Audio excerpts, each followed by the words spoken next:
যে তোমাকে ভালোবাসবে না সেই মানুষটা তোমার হাজার খারাপ সময় আসলেও সেই মানুষটা তোমার কাছ থেকে দূরে যাবে না।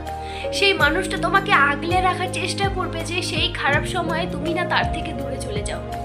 সেই মানুষটা এটা দেখবে না যে তোমার খারাপ সময়টা কিসের জন্য এসেছে, সে এটা চেষ্টা করবে যে তোমার খারাপ সময়টা সে কি করে দূর করবে। সেটা তোমার ফ্যামিলির হোক বা পারিবারিক কোনো সমস্যা হোক। একটা মানুষ যখন ভালোবাসে না কাউকে, সে নিজের সবটুকু দিয়ে ভালোবাসার চেষ্টা করে, সে নিজের সবটুকু দিয়ে দেয়। আর যে মানুষটা তোমাকে ভালোবাসবে না না, সেই মানুষটা শুধু এতটুকুই দেখবে যে তোমার খারাপ সময় এসছে মানে আমাকে চলে যেতে হবে। সে হাজার বাহানা দিবে তোমার জীবন থেকে চলে যাওয়ার।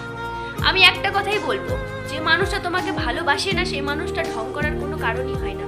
তুমি যদি আমাকে না ভালোবেসে থাকো, তুমি আমার জীবন থেকে চলে যেতে পারো, আমার তাতে কোনো দুঃখ হবে না। আমি চাই না আমার জীবনে এমন কোনো মানুষ থাকুক যাকে আমি পাগলের মতো ভালোবাসি, কিন্তু সেই মানুষটা আমাকে বিন্দু পরিমাণেরও ভালোবাসে না। আমি চাই না সেই মানুষটার মায়ায় পড়তে। আমার পরিস্থিতি যতই খারাপ হোক না কেন, আমি যাকে ভালোবাসবো তাকে সবটুকু দিয়ে ভালোবাসবো, তার সবটুকু নিয়ে ভালোবাসবো, সে যেমনই পরিস্থিতিতে থাকুক না কেন। এটাই তো ভালোবাসা, তাই না?